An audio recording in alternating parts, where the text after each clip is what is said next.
Good morning, class. Welcome back to room 14 in the BFTP with Mr. Kuehn. That rhymed.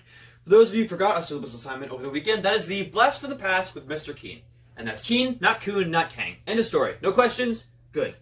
Getting right into it, class, we're going to be talking about the Americas in the 1700s. Can anyone tell me what event specifically? It's an event that would say any communication throughout history. Yeah. Well, class, that would be the Boston Massacre, and behind me is the famous primary source image made by Paul Revere called Bloody Massacre. Today, we'll be doing a little bit more than just talking about it, but let me set the stage first. 1770, Boston Harbor, a town wrought with troops, taxes, and oppression from the other side of the world. Riots start over these taxes and oppression, and on King's Lane, British troops fire into an unarmed crowd of Bostoners, killing 5 of them.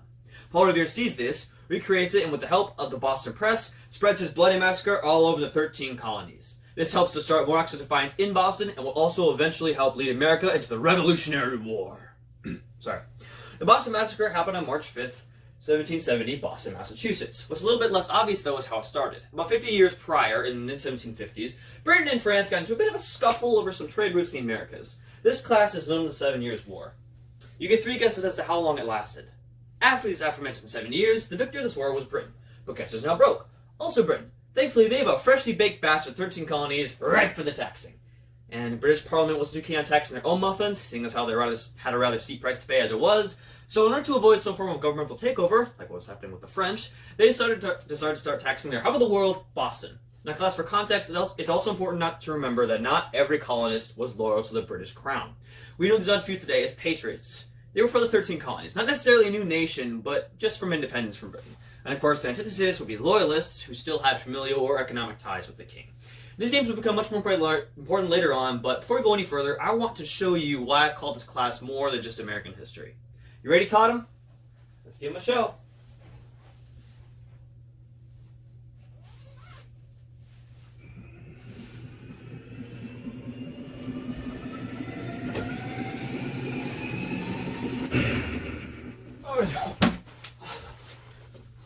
What you see right here, class, is a randomly selected British soldier from 1768. He's going to answer some questions about the events building up to the Boston event. Boston event. Specifically, the Townshend Act and how the commoners are taking it. Take her away, sir. Well, I'm not quite sure who that bloke was. I can tell you that these acts were no mistake, and one Her Majesty thought them appropriate. You see, during the war with the Franks, we spent quite a lot of money on ships, gunpowder, and other wartime expenses, so we naturally need a way to make that money back, hence the Townshend Act. But when some of these ruffians like that John Hancock fellow start avoiding these taxes and dodging the brute squads, it makes things quite tricky. This Townshend Act, it taxes everything like paper, glass, and tea, you see. So when these ghastly men start to defy those taxes, we've got to do something about it, otherwise we'll never make that coin back. Which is why His Majesty sent me and about 4,000 other Toms to Boston to remind them why they live in a land called New England. And as expensive as that may sound, it would all be made up in time for tea. Because, well, yes, these Bostoners are not the kindest or best dressed people, they do make quite a pretty penny. With a lot of us, we numbered them 4 to 1. So I was quite confused when my captain told me to expect some heavy riots in the near future. These Bostoners may be daft, but they're not batty. Though it's not like we're strangers to conflict. Still, what about these rebel patriots does put me on edge. My captain says that most of them joined because they lost their jobs and houses. Harsh as it may sound, it's not like it's our problem. We're the ones who have to colonize here, and in my opinion, we own them, and therefore have the right to tax them. And if they disagree, I'll take them all back to King George myself. Oh, well, that's my captain in ranks. See you, class.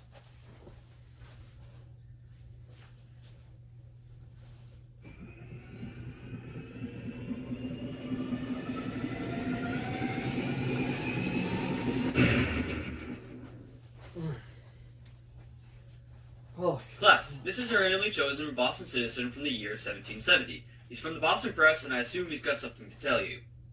Hello. Have you heard what's happened recently? On King's Lane? Yeah. These people lost their jobs and houses due to these blasted acts. Word on the street is they formed into a mob, and are going after the governor and his house. And there's a redcoat stationed there. They're pointing bayonets at people like you and me. I know it gets crazier. These guys said they had to keep the peace in the name of the king to start loading volleys into an armed crowd. Look at that! Executions of dirty pirates is one thing, but this is a trained batch of British redcoats firing into an unarmed crowd of Bostoners! I mean, the guy who made this, Paul Revere, calls it the Bloody Massacre. Look what he wrote on it. Unhappy Boston, see thy sons deplore, that hallowed walks besmeared with guiltless gore. Come on! This is the last straw, the final hurdle over the gate. The kind of message that this sends cannot be ignored. We can't be ruled by people halfway across the Atlantic, for God's sakes. They've got no idea what it's like to live here. To work your entire life for a new job overseas just for some guy to come along and tax you of everything you own. When you get mad about it, he shoots you out of spite. It's unfair, unjust, and frankly time for a change. Myself and a bunch of other folks are talking about creating a militia to beat these blasted records back into the sea. No, it's not again. Look, just take this image and poem, courtesy of the Boston Press, and think about it. Try and spread it if you can. Something big's coming. Just you wait.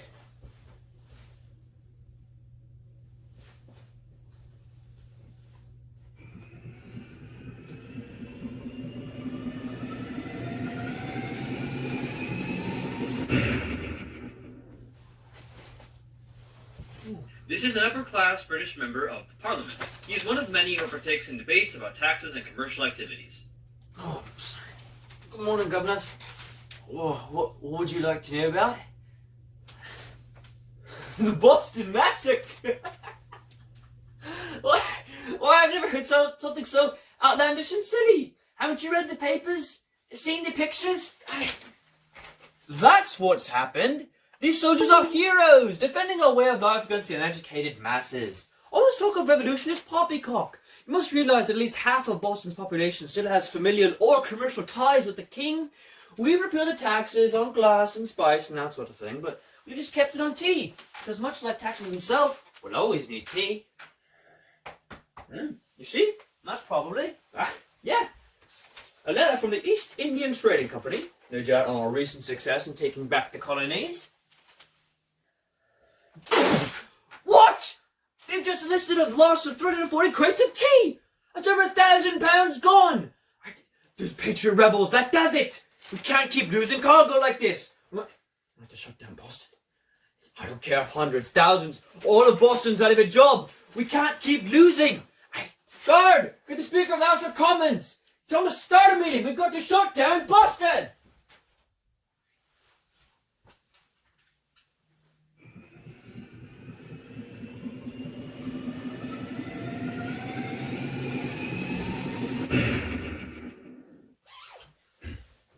And so, class, shortly after Britain's attempt to shut down Boston, and about 55 or so regular Joes from each of the colonies met up in Philadelphia. You may know these men as delegates. And these are the guys who really came with the idea for a brand new nation. After some short deliberation, they found out that actions like the Boston Massacre cannot be ignored. Because the communication that was sent to them was that unless these oppressive and tyrannical leaders were removed from their land, the opportunity for growth and prosperity would never be possible.